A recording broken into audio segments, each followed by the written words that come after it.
Ooh, that sugar sweet. You got what I need. Sipping on the potion. All that good emotion. Just my kind of heat. Keep it on repeat. 네, 안녕하세요. 안녕하세요. 네, 저는 서부교육지원청 평생교육건강과 이연실입니다. 네, 오늘은 책으로 소통, 슬기로운 부모생활 네 번째 이야기로 진행이 될 텐데요.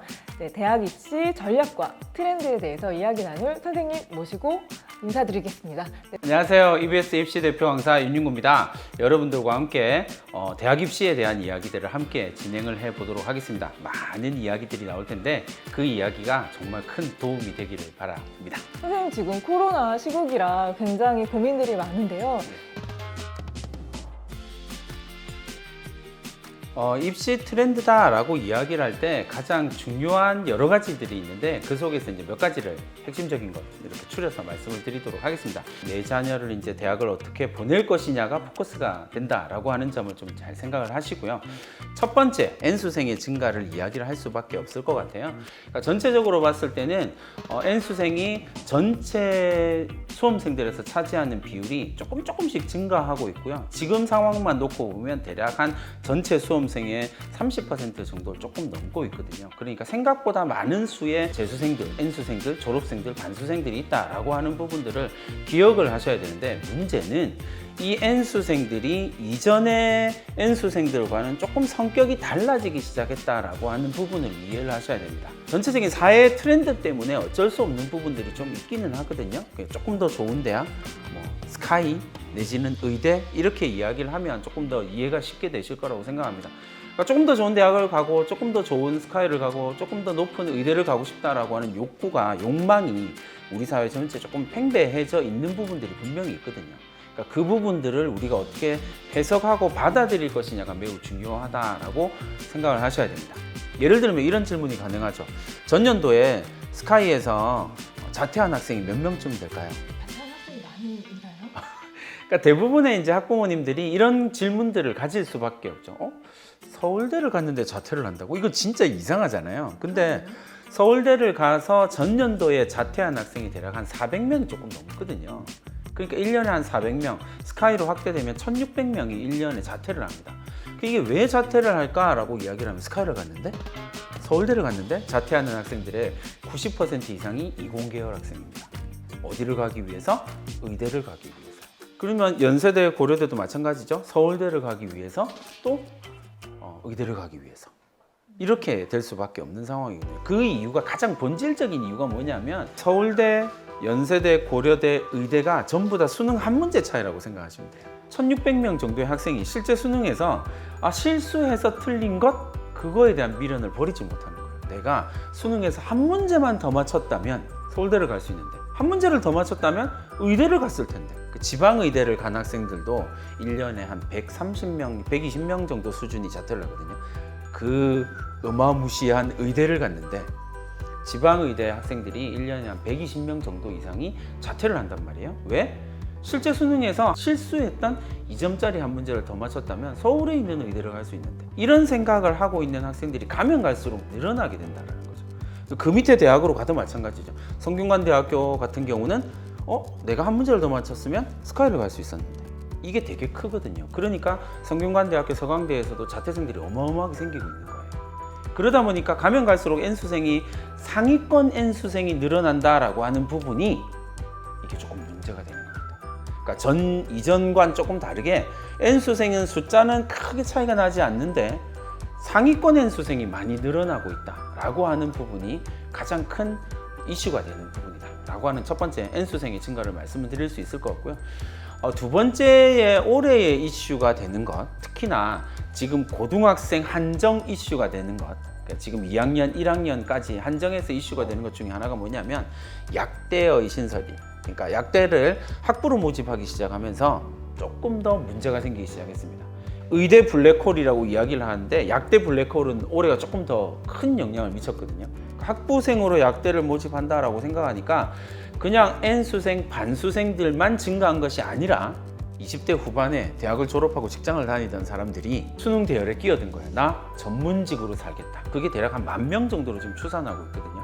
그러니까 그들은 왜 수능으로 뛰어드냐면 시험은 자신이 있거든요.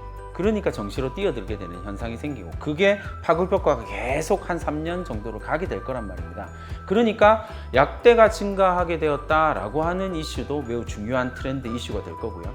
그 다음에 세 번째로 말씀드릴 수 있는 이야기는 정시가 증가한다, 정시가 증대되었다, 증가하고 있다 라고 하는 이슈입니다. 근데 이제 학부모님들이랑 이제 입시 전문가인 저랑 받아들이는 게 조금 다르더라고요. 학부모님들은 정시가 점점 확대되고 있다로 생각을 하시는 경향이 좀 강해요.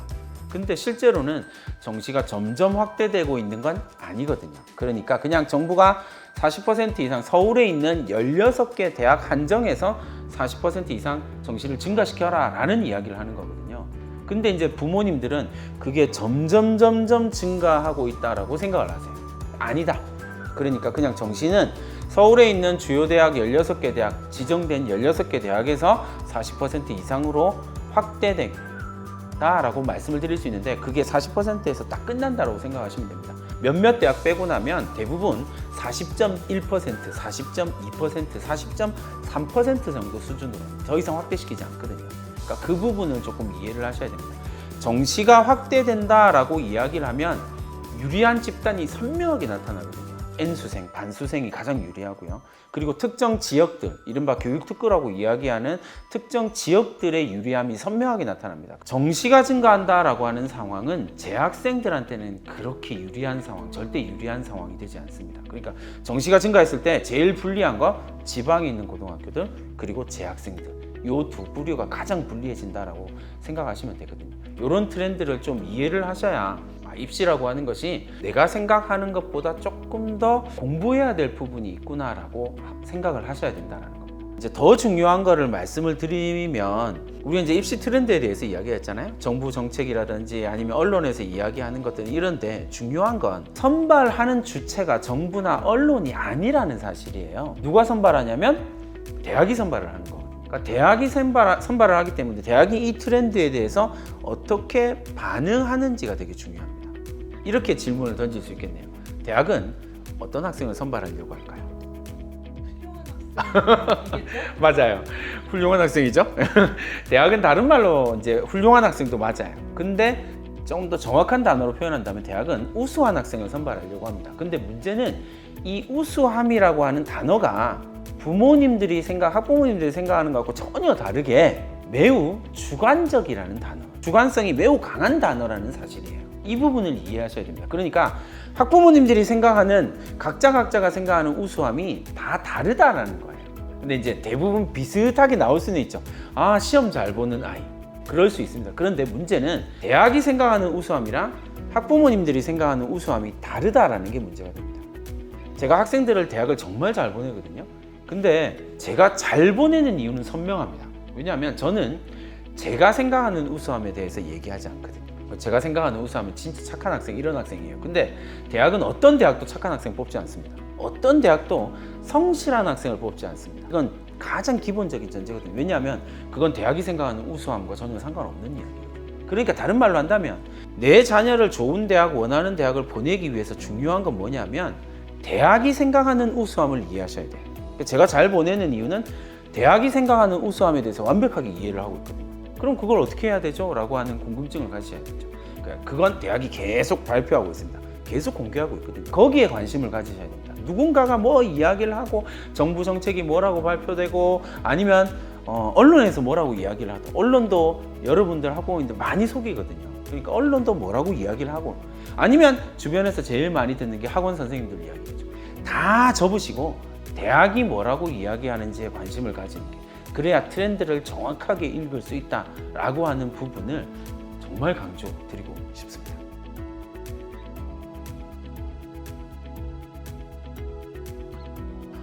대학 입시를 준비한다라고 하는 것은 정말 쉽지는 않아요, 그죠? 학부모님들 좀 그런 부분 충분히 느끼시겠지만 대학 입시를 준비한다는 건 정말 쉽지는 않습니다. 근데 제가 확실하게 선을 이렇게 그어서 말씀을 드릴게요. 대학이 우수한 학생을 선발하려고 합니다. 근데 그 우수한 학생이다라고 하는 것을 마음대로 뽑는 게 아니라 정해진 틀을 가지고 뽑습니다. 그걸 이제 입시에서는 뭐라고 하냐면 전형이라고 이야기를 해요.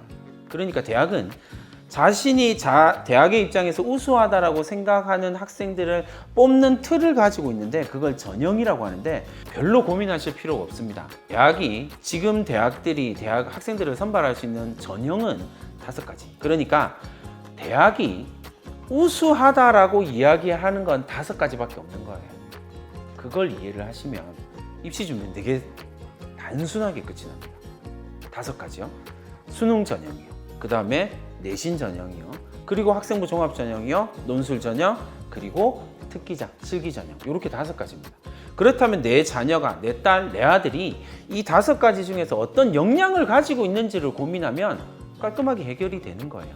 입시 준비 어떻게 할까요? 이 5가지 가운데에서 내 딸, 내 아들이 어떤 역량에 좀 특화되어 있는지, 어떤 역량을 좀 더 기를 수 있는지를 고민을 하면 입시 준비가 다 해결된다 라고 말씀을 드릴 수 있습니다. 근데 이제 다만 지금 고등학생들은 5가지의 전형이 있는 거고요. 중학생들, 초등학생 학부모님들은 3가지로 압축이 됩니다. 왜냐하면 논술과 특기자 전형이 거의 없어질 거거든요. 지금도 되게 작은 비율입니다. 근데 더 줄어들 거거든요. 그러면 대학을 갈 수 있는 방법은 중학교 이하는 수능을 잘 보거나 내신을 잘 보거나 아니면 학생부 종합 전형으로 가는 거 3가지 방법밖에 없다라는 거죠. 근데 수능과 내신으로 가는 전형은 공통점이 있습니다.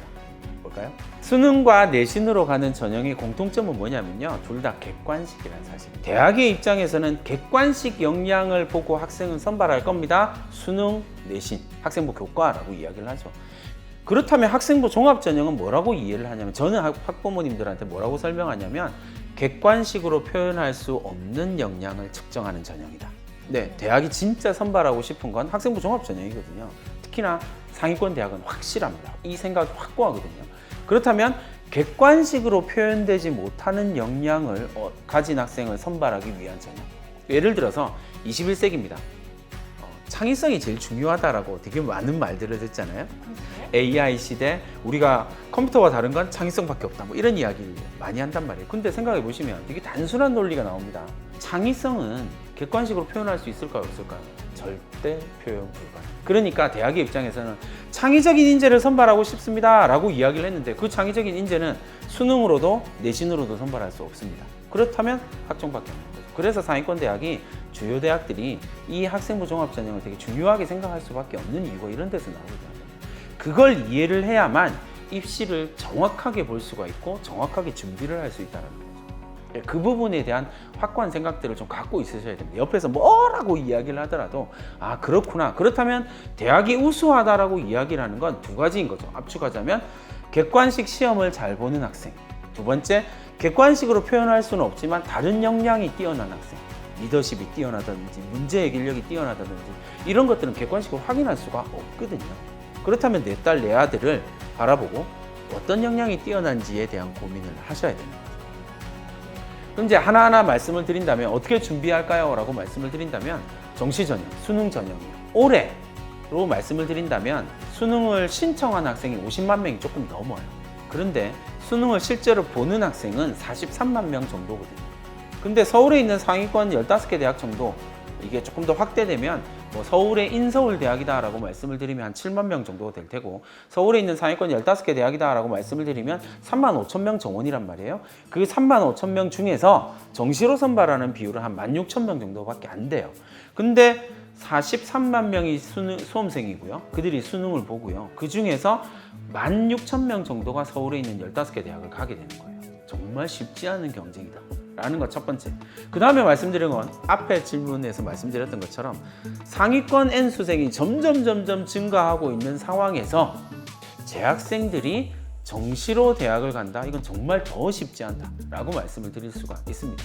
전년도를 기준으로 해서 말씀을 드린다면 스카이에서 서울대, 연대, 고대에서 정시, 수능 전형으로 선발하는 전형으로 한정시켜서 말씀을 드리면 서울대가 재수생의 N수생의 졸업생의 비율이 60%입니다. 고대와 연대가 70%거든요. 서울에 있는 상위 15개 대학으로 한정한다고 하더라도 재학생들의 비중 35%고요. 재수생들의 비중 65%가 넘습니다. 근데 이건 정시가 27%일 때거든요.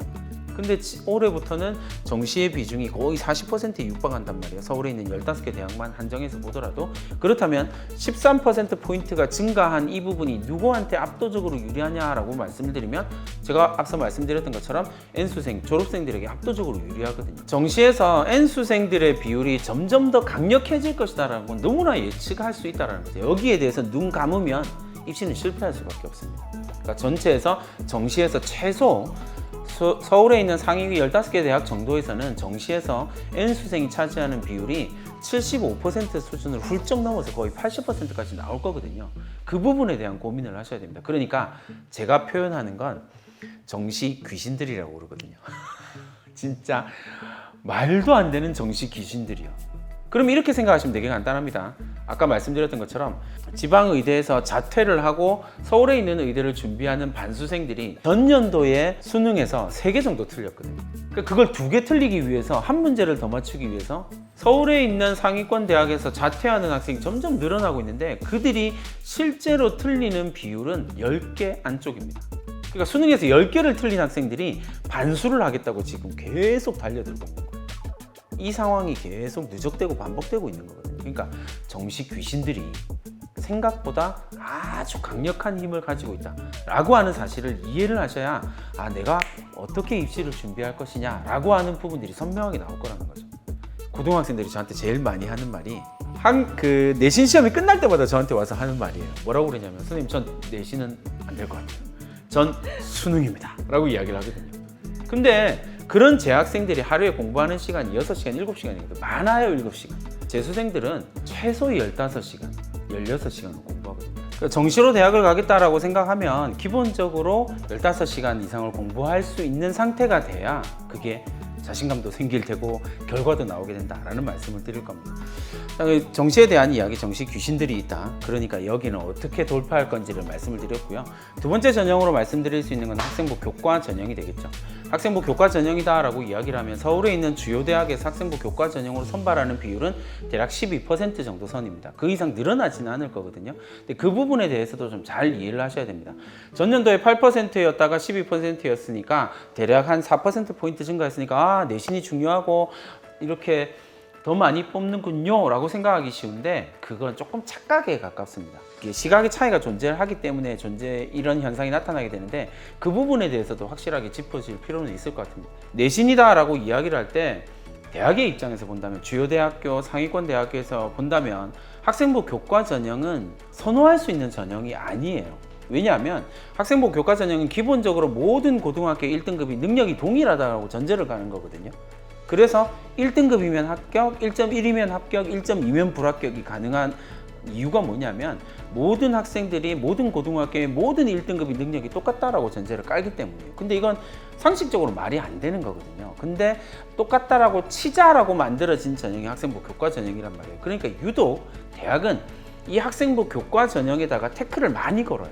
수능 최저라고 하는 태클도 걸고요. 2단계 면접이라고 하는 태클도 겁니다. 그건 기본적으로 고등학교, 그 개별 고등학교들이 가지는 내신에 대한 의문이 있기 때문에 그래요. 그 의문을 해결하기 위해서 수능 최저도 걸고 그리고 면접도 하게 되는 거거든요. 내 아들, 내 딸이 진학할 고등학교, 진학한 고등학교에서 내신이 어떤 의미를 가지는지 이런 것도 좀 고민을 해보셔야 되고요. 서울에 있는 주요 대학의 학생부 교과 전형으로 가기 위해서는 진짜 죄송스러운 이야기지만 내신이 1점대가 돼야 돼요. 1점대 후반 정도까지가 서울에 있는 상위권 대학, 주요 대학의 학생부 교과 전형 합격선이다라고 생각하시면 되겠고요. 그러니까 생각보다는 쉽지 않다. 그러니까 지원할 수 있는 학생 자체가 고등학교에서는 별로 많지 않다. 게다가 또 더 가슴 아픈 이야기를 하면 100명 중에 12명을 선발한단 말이에요. 근데 그 12명을 학과별로 나누면 학과당 2명에서 3명이에요. 학생부 교과 전형으로 선발하는 학생 숫자가. 그러니까 학생부 교과 전형 내신은 정말 쉽지 않다라고 하는 부분. 그렇다면 내가 고등학교에 진학해서 1점대의 내신을 받기 위해서 나는 뭐 어떻게 해야 되지? 라고 하는 고민이 있으셔야 되고요. 그게 아니라 난 서울에 있는 주요 대학 말고 지방에 있는 거점 국립대를 가겠다라고 생각하면 그것도 괜찮습니다. 근데 그때는 내신이 한 3점대 후반 정도면 돼도 충분히 합격을 하거든요. 그러니까 그런 간극이 있다라고 하는 사실을 좀 이해를 하셔야 된다. 그러니까 그 부분에 대한 이야기들을 하셔야 되고, 그 다음에 요 근래에 학원에서 많은 이야기를 들으셨던 게 뭐냐면 내신으로 선발하는 비율이 확대되고 있다라는 이야기 많이 들으셨을 거예요. 근데 그건 조금 오해에 가깝습니다. 학생부 학교장 추천 내지는 학교 추천 전형을 10% 이상 하라라고 이야기를 했기 때문에 서울에 있는 주요 대학들이 학생부 학교 추천 전형을 늘린 거거든요. 학생부 교과 전형으로, 학교 추천 전형은 학생부 교과 전형으로 밖에 할 수 없으니까 그렇게 해서 10% 이상 늘렸어요. 그래서 서울에 있는 주요 대학만 놓고 보면 대략 한 7개 정도의 대학이 올해 학교 추천 전형을 신설을 했거든요. 정부가 그렇게 하라라고 이야기를 했으니까. 근데 이제 그러다 보니 고려대학교, 동국대학교, 성균관대학교 같은 학교들은 어떻게 하냐면 학생부 교과 전형 80%, 60% 잡고요. 그 다음에 학생부 서류를 20%에서 40%를 잡아버려요. 그러니까 비슷한 내신을 가지고 있는 학생이라면 서류로 선발하겠다. 그러면 이제 질문이 나오는 거죠. 이건 학생부 교과 전형일까요? 학생부 종합 전형일까요? 정확하게는 변형된 학생부 종합 전형이다라고 이야기를 하거든요. 그러니까 정확하게는 내신 전형, 교과 전형이 늘어난 게 아니다라는 겁니다. 올해 한정으로 그렇고요. 지금 고등학교 2학년 학생부터는 서울에 있는 주요대 거의 대부분이 고려대학교 스타일을 따라갑니다. 학생부 교과 전형 내신 80%, 60%, 70% 반영하고요. 서류 반영하는 형태로 가거든요. 그러니까 이게 과연 내신 전형인 학생부 교과 전형이 늘어났느냐라고 이야기를 하면 그건 아니다. 정확하게 보셔야 된다. 그래야만 내 자녀의 입시를 제대로 준비할 수 있다라고 말씀을 드릴 수가 있을 것 같습니다.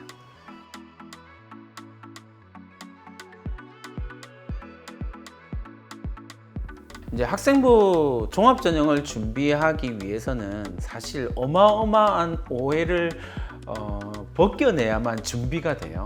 근데 그 부분이 뭐냐면 학부모님들 대부분이 학생부 종합전형이다라고 이야기하면 금수저 전형이라는 오해를 갖고 계세요. 이거 진짜 심각한 오해거든요.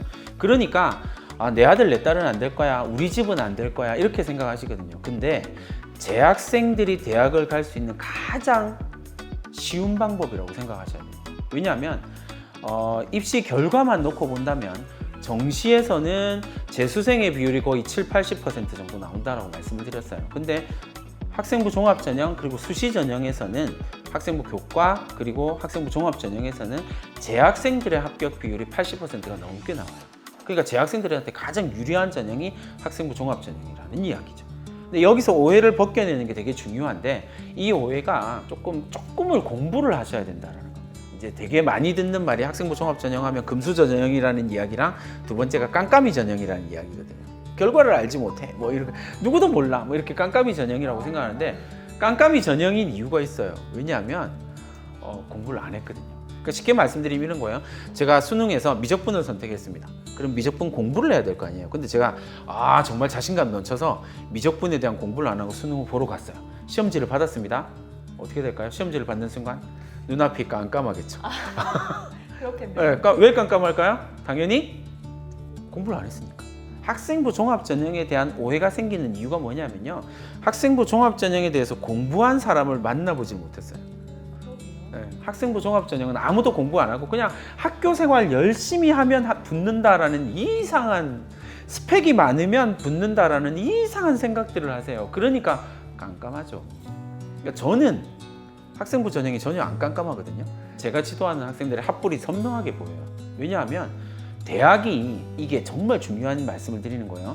대학은 학생부 종합전형으로 선발할 때 뭐라고 하냐면 우리는 이런 학생을 뽑을 겁니다 라고 명시적으로 이야기를 해요. 그게 뭐냐면 학생부 종합전형 평가 요소예요. 학생부 종합전형에는 정확한 평가 요소가 있거든요. 그러니까 이건 시험이에요. 시험을 준비하려면 뭐 해야 될까요?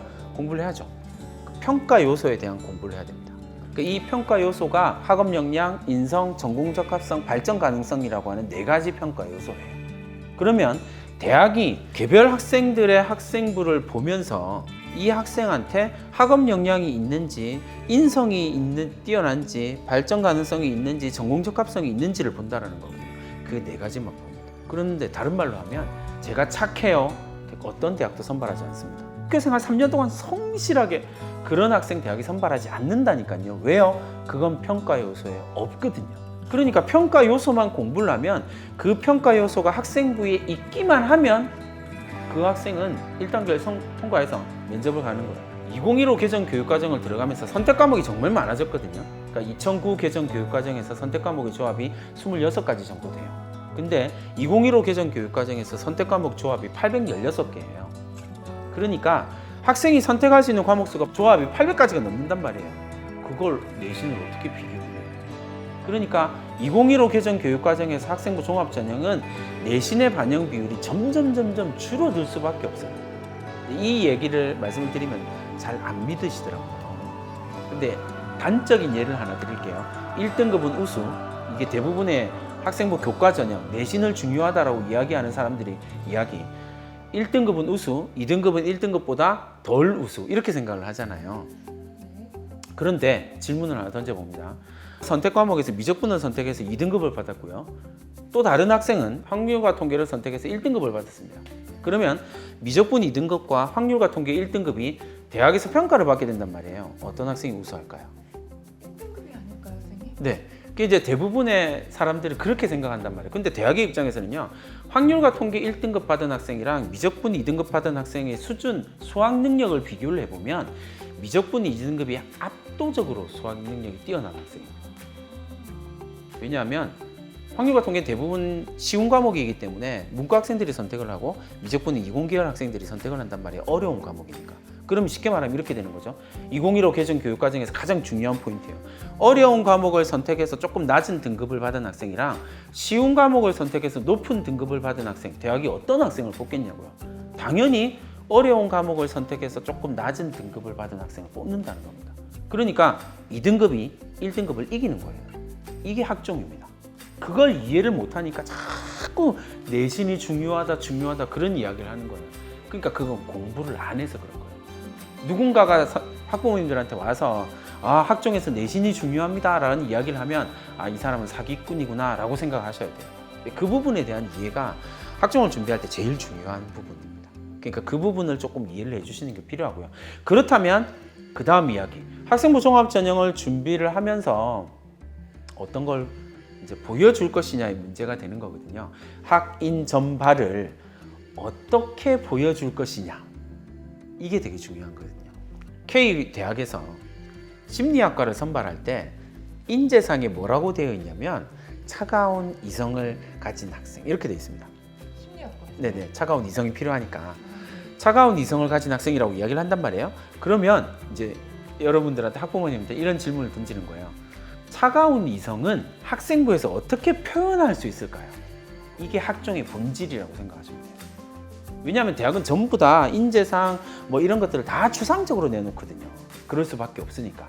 차가운 이성을 가진 학생, 창의적 능력을 가지고 있는 학생, 이런 거. 그렇다면 차가운 이성은 학생부에서 어떻게 표현될 수 있는지를 구체적으로 고민하는 과정.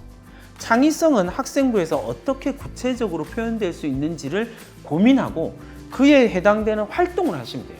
그러면 그 학생이 차가운 이성을 가지고 있고 창의성을 가지고 있다는 걸 대학이 알 수 있거든요. 그게 학종입니다. 그러니까 뭐 조금 더 쉬운 예로 말씀드리면 창의성이 뛰어난 학생을 선발하겠습니다 라고 이야기를 했단 말이에요. 창의성을 학종에서 어떻게 표현하냐, 학생부에 어떻게 기록하냐의 문제잖아요. 가장 간단한 방법은요, 창의성의 출발이 무엇인지를 생각해 보시면 돼요. 창의성은 여러 가지 형태의 능력을 포함하는데 그 중에서 유창성이라는 능력이 가장 베이스가 됩니다. 그럼 이제 창의성을 공부를 하는 거죠. 학생한테 창의성이 뭐니? 라고 질문을 던지는 게 첫 번째입니다. 그러면 이 학생이 창의성을 공부를 하겠죠?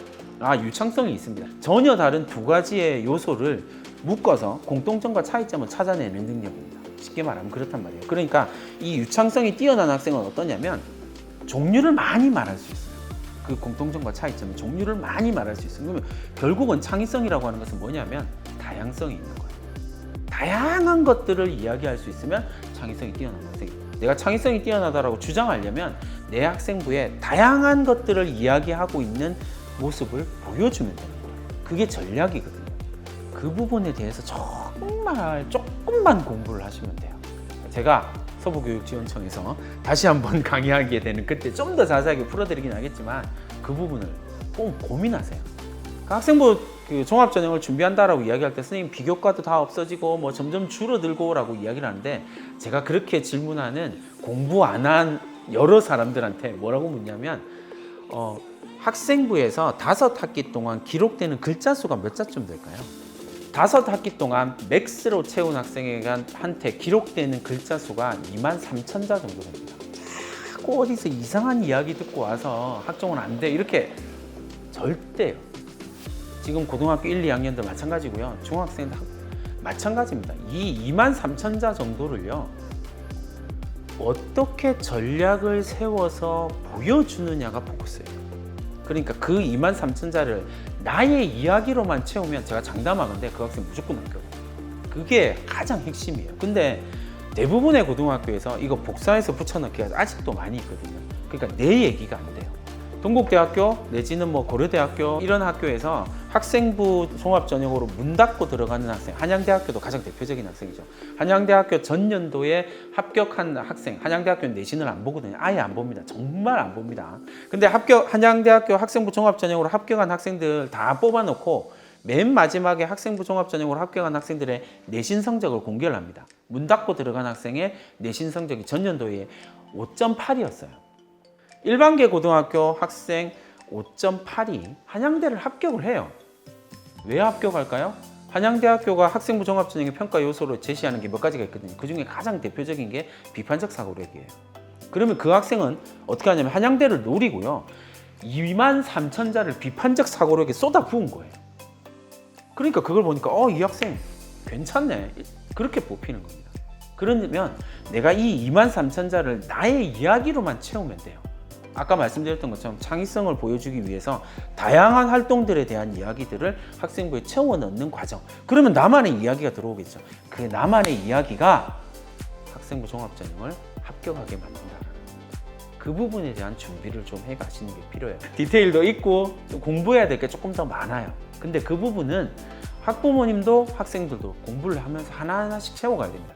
그게 이 학생이 가지고 있는 역량을 끝까지 끌어올리고 보여줄 수 있다는 거. 그걸 이해하시면 학종만큼 대학 가기 쉬운 게 존재할 수 없어요. 그 전형은 정말 공부하는, 객관식 공부 말고요. 공부하는 학생들을 위한 전형이거든요. 대학이 이 학생부 종합 전형을 통해서 뽑고자 하는 인재의 첫 번째가 뭐냐면요. 모든 대학이 공통적으로 이야기를 하는 건 뭐냐면 자기 주도성이에요. 자기 스스로 공부해 갈 수 있는 학생. 이게 왜 중요할까요? 대학에 가서 자기 주도적으로 공부할 수 있어야 되거든요.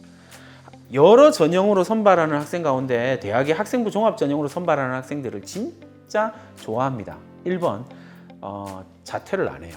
그리고 로열티가 높다라는 거. 두 번째로요. 얘들이 대학 생활에 대한 만족도가 매우 높습니다. 세 번째로 대학의 평점이 학생부 종합 전형으로 선발한 학생들의 평점이 가장 높아요. 그러니까 대학의 입장에서는 학생부 종합 전형으로 들어온 학생들에 대한 선호가 매우 높을 수밖에 없는 거예요. 자기 주도적인 학생을 이미 뽑았거든요. 그렇다면 내가 고등학교 학생부에서 그걸 어떻게 보여줄 수 있는지를 고민하셔야 되죠. 그게 되게 중요합니다. 그게 최고의 준비 방법입니다.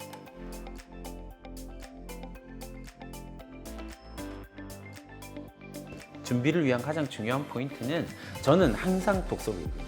그러니까 저는 학교에서 학생들을 정말 많이 상위권 대학을 많이 보내는데 그 베이스가 전부 다 독서라고 생각하시면 돼요. 이 독서가 자기 주도성을 보여줄 수 있는 가장 강력한 힘이 되거든요. 그러니까 독서라고 이야기를 하면 대부분의 학부모님들이 머릿속에 이제 그렇지 오늘부터 내 아들내미 딸내미 책을 읽혀야지 어떤 책을 읽혀야 될까 막 검색해서 추천 도서 베스트셀러 찾아가지고 전혀 관심도 없는데 그런 책을 읽게 만들어요. 게다가 초등학생 학부모님들이라면 막 전집 사가지고 막 많이 읽어야 됩니다. 막 이런 교육이 우리나라에서 횡행하거든요. 근데 고등학생은 절대 다독 금지. 제가 아예 금지라는 표현을 쓸게요. 깊이 있는 부분으로 들어가기 위해서는 한 책을 조금 오래 갖고 있어야 되거든요. 되새기고 이 과정이 진짜 중요하거든요. 정말 이해하도록 만드는 겁니다. 이 학생이 관심 있는 분야로 가셔야 돼요. 그리고 질문을 던지는 게 되게 중요합니다. 그러니까 독서의 핵심은 책을 읽고 읽었다 이걸로 끝나면 절대 안 돼요. 독서가 왜 중요하다라고 제가 말씀드리냐면 서울대학교 자소서 4번이 자기 인생책 2권 쓰는 거예요. 작년까지는 3권이었는데 올해부터 2권이거든요. 왜 인생책 2권을 쓰라고 이야기를 하냐면요. 그 책을 통해서 이 학생이 어떤 성장을 만들어냈는지가 되게 중요한 거예요. 학생부 종합전형은 부모님들이 생각하는 거하고 전혀 다르게 학생부 안에서 무조건 크로스 체크가 됩니다. 교차 검증이 된다라는 이야기예요. 이 교차 검증만으로도 많은 학생들을 탈락시킬 수 있거든요. 어떤 책을 읽었다라는 이야기는 그 책이 자기 삶에 영향을 줄 거고 그러면 그 다음 독서로도 이어질 수 있을 테고 그게 교과로도 연결되는 게 너무나 당연한 거거든요. 그러니까 내가 어떤 교과에서 궁금증을 가졌다면 학생부 종합전형의 가장 중요한 포인트 지적 호기심. 자기주도성을 가지고 있는 학생은 왜 자기주도성을 가지고 있을까요? 자기의 궁금증을 해결하기 위한 자기주도성이거든요. 그러니까 그런 지적 호기심을 가지고 있는 것이 중요한데 그걸 보여줄 수 있는 가장 좋은 방법이 독서인 거예요. 근데 이 독서를 한 권 읽고 난 다음에 끝! 이렇게 생각하는 건 되게 수준 낮은 이야기거든요. 예를 들면 이런 거죠. 생텍쥐베리 하면 제일 먼저 떠오르는 책은? 그럼 그 다음 책은? 이렇게 학부모님들 학생한테 물어보면 아무도 몰라요. 이게 우리나라 한국 교육의 문제점이기도 하고 독서 교육의 문제점이기도 하거든요. 그럼 생텍쥐베리가 쓴 여러 가지 책들 가운데서 어린 왕자가 정말 대단한 책이냐라고 이야기를 하면 생텍쥐베리를 알고 있는 사람들은 그렇게 얘기하지 않는 거죠. 그러니까 어린 왕자를 읽는 거 중요합니다. 그러나 그 어린 왕자가 나이대별로 정말 다른 이야기들을 만들어내는 건 너무나 당연한 거죠. 근데 생텍쥐베리 최고의 책은 야간 비행이라든지 인간의 대지라든지 뭐 이런 책들이 있는데 그 중에서 최고의 책은 인간의 대지라는 책이거든요. 근데 그걸 읽은 학생을 만나본 적이 없어요. 독서에 여러 가지 패턴이나 방법들이 있는데 그 중에 첫 번째가 유명한 사람의 어떤 책을 우연히 읽게 되었다면 그 사람이 어떤 방향으로 자기의 사상을 확장시켜 갔는지를 공부하는 것도 진짜 중요해요. 미디어에 관심 있는 학생이라면 마샬 맥클루언이라고 하는 사람들의 책을 읽고요. 그러면 그 책을 읽고 미디어는 메시지다 라고 이야기를 하는 것까지 아는 것 끝. 거기에서 끝나는 건 되게 초보적인 독서. 그렇다면 그 다음 그 책을 읽으면서 궁금함이 생겨야 되거든요. 그 책을 읽으면서 궁금함이 생긴 학생들은 뭘 읽을 수밖에 없냐면 마샬 맥클론의 구텐베르크의 은하계라고 하는 책을 읽을 수밖에 없어요. 그래서 저는 이걸 꼬리에 꼬리를 무는 독서 이야기 이렇게 해서 꼬꼬독이라고 표현을 하거든요. 그러니까 지적 호기심이다라고 이야기를 하는 것은 어느 순간에 딱 잘라지는 게 절대 아니라는 거죠. 어떤 궁금증은 반드시 다음 궁금증을 만들어낼 거고 내가 어떤 책을 읽었다면 그 책에서는 반드시 궁금한 것들이 생길 수밖에 없고 그러면 그 궁금증을 해결하기 위해서 다른 책을 읽을 수밖에 없다라는 겁니다. 그런 꼬리에 꼬리를 무는 독서의 과정을 거치게 되면 이 학생은 어떤 개념이나 호기심에 대해서 완벽하게 이해하는 경지들까지 가게 돼요. 그게 학종에서 합격하는 학생들의 공통점 가운데 하나거든요. 독서 교육이라고 하는 것이 이 학생이 가지고 있던 어떤 역량을 극대화시킬 수 있는데 이 학생이 관심을 가지고 있는 영역에서 출발해야만 한다. 그래서 그 관심을 가지고 있는 영역에서 끊임없이 질문을 뽑아내는 것. 이게 중요하다는 거죠. 그렇게 질문을 뽑아내야 꼬꼬독이 가능해지기도 하고요. 그럼 예를 들어서 또 이렇게 말씀을 드릴 수가 있는 거죠. 내가 어떤 책을 읽었다면 마샬 맥콜론의 작가 책을 쭉 읽어가는 방법도 하나의 방법이 될 거고 그러면서 점점 깊이를 더해가는 방법도 있을 거고 반대로 마샬 맥콜론이 이야기했던 미디어에 대한 비판적인 관점들의 책도 있을 거 아니에요. 이것도 꼬꼬독에서 정말 중요한 거거든요. 그러니까 반대 의견을 찾아내는 거. 그러니까 이 내가 읽은 책에 대한 반대 의견을 찾아내서 그 반대 의견에 대해서 내 나름대로의 답을 만들어내는 과정. 그 과정도 지적 호기심의 그건 결정판 정도 되거든요. 그러니까 제가 학생부 종합 전형을 학생들과 준비할 때 이걸 꼭 만들어내거든요. 어떤 교수님의 특강을 들었다면 그 교수님과 생각이 정반대인 사람들의 책을 읽게 만들고 그 둘을 융합시켜서 새로운 주제를 만들어내도록 하는 것. 그렇게 하면 이 학생들의 지적 역량이 어마어마하게 높아집니다. 그런 모습들을 보인 학생들은 자기 주도적인 학습 역량이라고 하는 것이 어마어마하죠. 그러니까 그 학생들은 내신 3등급이어도 고려대를 가고 연대를 가고 이렇게 가게 되는 거예요. 독서 교육의 핵심은 질문하는 자로 만드는 것, 궁금증을 가진 학생으로 만드는 것, 그리고 그 궁금증을 가지고 있는 학생이 그 궁금증을 그냥 해결하는 거 말고 학생부로 해결하는 방법만 보여주시면 된다라고 하는 부분을 강조드리고요. 제가 이렇게 말씀드리고 나면 학부모님들이 제일 많이 하시는 실수가 아이의 인생의 운전대를 잡고 자기가 운전을 막 해가요. 그러면 대학이 선발하려고 하는 학생과 정반대의 이야기죠. 대학은 자기주도성이 있는 학생을 뽑고 싶어요. 자기주도성은 학생부를 통해서 반드시 검증이 됩니다. 서울대학교로 말씀드리면 서울대학교 입학사정관들이 대략 한 25명 정도 수준이거든요, 매년. 근데 그 입학사정관들의 평균 재직 기간이 한 7년, 8년 정도 돼요. 입학사정관 한 명이 고등학교 학생부를 8년 동안 쳐다보고 있는 거예요. 어마어마한 일들이 생기게 됩니다. 완벽 속속들이 다 뽑습니다. 그렇게 생각하셔야 돼요. 그게 교차 검증을 통해서 이 학생이 진짜 이 책을 읽었는지 그 호기심을 확장시켜 가고 있는지를 확인할 수 있어요. 그러니까 부모님이 운전대를 잡았고 끌고 가봐야 그 학생은 좋은 평가를 받기 어렵습니다. 부모님의 가장 강력한 역할은요, 내비게이션입니다. 길을 안내하시면 돼요. 운전대를 잡고 있는 학생이 운전을 해가다가 내비게이션이 시키는 대로만 가지는 않습니다. 절대로요. 그럼 부모님이 또 난리를 치세요. 근데 자동차 운전하다가 내비게이션이 난리치는 거 보셨어요? 아니요. 잘못된 길을 가잖아요. 그러면 로딩하고 다시 새로운 길을, 새로운 방향을 보여주기만 하시면 돼요. 그 방향을 이렇게 가는 게 맞는 것 같아 라고 방향을 보여주는 거예요. 우리 학부모님들이 가장 못하는 것 중에 하나가 내 자녀가 실패하고 실수하는 모습을 보는 거거든요. 근데 부모님들 옛날 생각해 보세요. 실패하고 실수 안 하셨어요? 그런 학생이 너무나 당연한 거예요. 중요한 건 그 실수와 실패를 통해서 배우고 성장하는 거예요. 이게 상위권 대학이 정말 사랑하는 학생이거든요. 실패를 통해서 배우고 성장하는 학생. 그런 학생을 만들어 주시기를 부탁을 드리겠습니다. 네, 좋은 말씀 감사드립니다. 코로나 시대의 대학 입학 전략에 대해서 얘기를 나눠봤는데요. 선생님 혹시 마지막으로 하시고 싶으신 말씀 있으실까요? 제가 꼭 한마디만 말씀을 더 하자면 학생들의 입장을 조금 고민해 보셔야 됩니다. 학생들은 지금 고등학교 2학년이라면 학생이라고 하는 직업을 가지고 11년째 일하고 있는 학생들. 그러니까 제가 표현할 때는 프로 학생러라고 표현하거든요. 학생이라는 직업을 11년째 행하고 있는 그 아이에게 공부하라는 말은 절대 안 통합니다. 이건 철칙이거든요. 그러니까 공부하라는 말, 그 말은 절대 안 통합니다. 그건 싸우자라는 이야기하고 똑같은 말이거든요. 그러니까 그 말을 하시지 마시고 공부하라는 말 말고 다른 말을 어떻게 할 것이냐를 고민하시는 학부모님이 되시면 학생의 자기주도성을 어마어마하게 키워낼 수 있을 겁니다. 대화가 일단 통해야 되거든요. 그래야 이 아이의 자기주도성을 길러낼 수 있단 말이에요. 근데 공부하라는 말은 절대 대화의 소재가 될 수 없습니다. 공부하라는 말 말고 어떤 이야기를 할 수 있을지 그걸 조금 고민해 주시면 좋을 것 같습니다.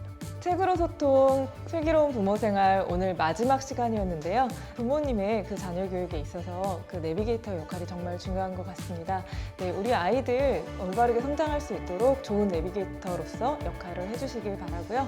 오늘 이 시간 여기서 마무리하도록 하겠습니다. 감사합니다. 감사합니다.